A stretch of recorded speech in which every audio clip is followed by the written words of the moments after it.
یہ تم کیسی باتیں کر رہی ہو رضیہ بیگم؟ میں نہیں مانتا ان باتوں کو۔ یہ سب قصے کہانیاں ہیں جن باتوں کو میرا دل ہی نہیں مانتا، میں کیسے ان باتوں کو مان لوں؟ توبہ میری، یا اللہ توبہ! یہ اب کیا کہہ رہے ہیں؟ میں نے 1000 دفعہ آپ کو سمجھایا ہے کہ ایسی الٹی سیدھی باتیں مت کیا کریں، اللہ تعالیٰ کے قہر سے ڈریں۔ بیگم میرا نام سیٹھ وقار ہے۔ سیٹھ وقار؟ میرے پاس کیا نہیں ہے؟ سب کچھ ہے، بنگلہ، گاڑیاں، بے شمار دولت، وہ سب کچھ جو انسان کو چاہیے ہوتا ہے۔ لیکن یہ سب کچھ مجھے کہاں سے ملا؟ محنت سے۔ میں نے دن رات محنت کی اور آج میرے پاس سب کچھ ہے۔ یہ مجھے کسی نے دیا نہیں ہے، میں نے خود حاصل کیا ہے۔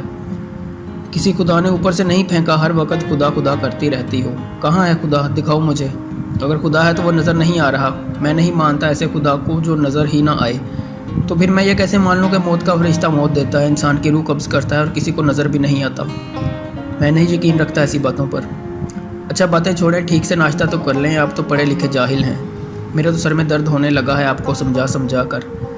ارے تم میرے ساتھ اپنا دماغ نہ لڑایا کرو، تمہیں تو پتہ ہے کہ جیت کس کی ہوتی ہے۔ اچھا میں آفس جا رہا ہوں۔ یہ کہہ کر وقار ٹیشو پیپر سے منہ صاف کرتا باہر چلا گیا۔ یا میرے خدا اس کم عقل انسان کو ہدایت دے دے۔ اے میرے پروردگار میری دعا سن لے۔ یہ کہہ کر رضیہ گہری سوچ میں ڈوب گئی۔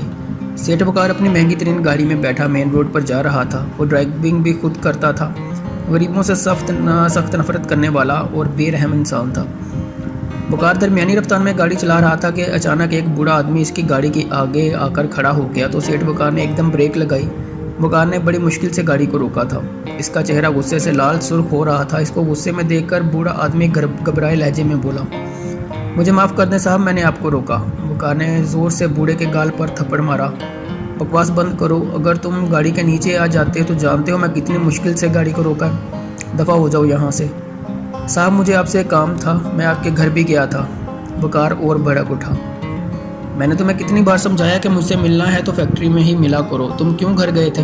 بوڑھا ہاتھ جوڑتے ہوئے بولا، میرا بچہ بیمار ہے، میرے پاس پیسے نہیں ہیں، مجھے تھوڑے سے پیسے دے دیں، میں اس کے لیے دوائی لے آؤں۔ سیٹھ وقار میں طیش میں آ کر بوڑھے کو گرے بان سے پکڑ کر جھنجھوڑا۔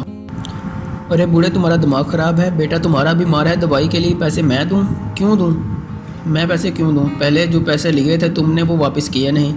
وہ دھڑا، خدا کے لیے صاحب جی مجھے غریب پر مہربانی کریں، میں آپ کے سارے پیسے واپس کر دوں گا۔ وہ گڑ گڑا رہا تھا۔ ارے جاؤ دفع ہو جاؤ، میں تمہیں 1 روپیہ بھی نہیں دوں گا۔ اور کس خدا کی بات کرتے ہو جسے میں نے آج تک دیکھا ہی نہیں؟ اور آج کے بعد فیکٹری آنے کی ضرورت نہیں ہے، میں نے تمہیں نوکری سے نکال دیا ہے۔ بوڑھے نے اپنے آنسو صاف کرتے ہوئے آسمان کی طرف دیکھتے ہوئے بولا، اے میرے خدا اس بے رحم اور ظالم انسان سے چھین لے ساری دولت اور جان لے لے، اس کی موت کا فرشتہ بھیج، اور تجھے پتہ ہے میرے پاس پیسے نہیں ہیں، میرے بیٹے کو تندرستی دے دے۔ یہ کہہ کر وہ بزرگ چلا گیا اور سیٹھ وقار غصے سے سر کو ہلاتے ہوئے بولا، بیوقوف بوڑھا، خدا ہوگا تو تیری بد دعا سنے گا۔ یہ کہتے ہوئے وقار گاڑی میں بیٹھا اور روانہ ہو گیا۔ رات کے 10 بج رہے تھے۔ وقار اپنے کمرے میں بیڈ پر گہری نیند سو رہا تھا۔ اس کے خواب میں موت کا فرشتہ آیا اور بولا، مجھے اس خدا نے بھیجا ہے جو زندہ اور قائم ہے، جس پر تو یقین نہیں رکھتا۔ اللہ تعالیٰ نے مجھے کہا ہے جا سیٹھ وقار کی جان نکال کر لے آ، اس کی زندگی ختم ہو گئی ہے اور میں ہوں موت کا فرشتہ، آج تیری جان لے کر ہی جاؤں گا۔ تم نے بڑے بڑے گناہ کیے ہیں، اللہ تعالیٰ تجھ سے بہت ناراض ہے، تم غریبوں پر ظلم کرتے ہو، موت پر یقین نہیں رکھتے، تیار ہو جاؤ میں تمہاری جان نکالنے لگا ہوں۔ سیٹھ وقار کا پورا جسم کانپ رہا تھا اور وہ اتنا ڈر گیا کہ رونے لگا۔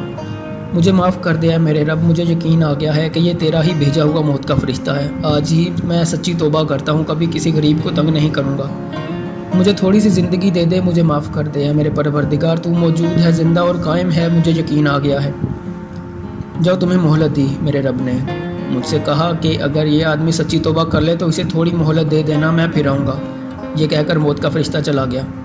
وقار کی آنکھ کھلی تو وہ اپنے نرم بستر پر دراز تھا، مگر اس کا پورا جسم پسینے پسینے ہو رہا تھا۔ اے سی کی ٹھنڈک میں بھی اس کے کپڑے پسینے سے شرابور تھے۔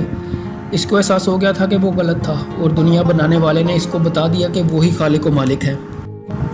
سیٹھ وقار نے سچے دل سے توبہ کر لی اور عہد کیا کہ وہ کبھی بھی اپنے رب کی نافرمانی نہیں کرے گا۔ رات کے اس پہر جب مینیجر صاحب نے اپنے سیل فون پر سیٹھ وقار کا نمبر دیکھا تو وہ شدید حیران ہوا۔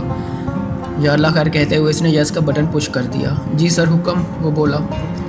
صابر صاحب ہماری فیکٹری میں جو بوڑھا ورکر تھا جس کو میں نے آج فارغ کر دیا تھا، اس کو واپس رکھ لیں اور اس کے بچے کو علاج کے لیے جو رقم درکار ہے وہ دے دیں۔ میرے صبح آنے سے پہلے یہ کر دیں، باقی باتیں فیکٹری آ کر کروں گا۔ مینیجر صاحب حیران فون تھامے کھڑے تھے اور سیٹھ وقار نے مطمئن انداز میں سر بستر کی پشت سے لگا لیا۔